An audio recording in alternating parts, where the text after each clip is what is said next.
তিস্তার জন্মলগ্ন থেকে খনন না করায় পলি পড়ে ভরাট হয়েছে নদীর তলদেশ। ফলে পানি প্রবাহের পথ না পেয়ে বর্ষাকালে উজানে ঢেউয়ে লালমনিরহাট সহ ৫ জেলায় দেখা দেয় ভয়াবহ বন্যা। এ সময় নদী ভাঙনও বেড়ে যায় কয়েক গুণে। এরই মধ্যে ভারী বর্ষণ ও উজানের ঢলে নদীর পানি ক্রমেই বৃদ্ধি পেয়ে তিস্তা ব্যারেজ পয়েন্টের বিপদসীমা ছুঁই ছুঁই করছে।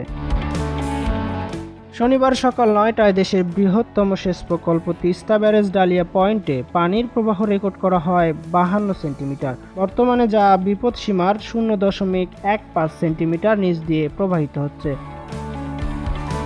এর আগে গতকাল শুক্রবার সারাদিন বিপদসীমার ০.৩২ সেন্টিমিটার নিচ দিয়ে পানির প্রবাহিত রেকর্ড করা হয়েছিল। ভারী বর্ষণ ও উজানের ঢলে তিস্তা নদীর পানি ক্রমেই বৃদ্ধি পেয়ে তিস্তা ব্যারেজ পয়েন্টে বিপদসীমা ছুঁই ছুঁই করছে। পানির চাপ মোকাবেলায় ৪৪টি গেট খুলে দিয়েছে কর্তৃপক্ষ।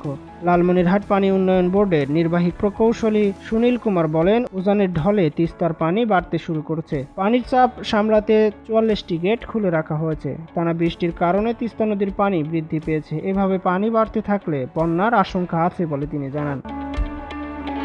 এদিকে গত জুন মাস থেকে তিস্তার পানি বাড়ায় আকস্মিক বন্যা পানিবন্দী হয়ে পড়েছিলেন জেলার ৫,০০০ মানুষ। তবে তিস্তার পানি বিপদসীমার ওপরে কখনো ওঠেনি। হঠাৎ পানি বৃদ্ধি পাওয়ার ফলে অনেক উঠতি ফসল ঘরে তুলতে পারেননি চরাঞ্চলের কৃষকরা।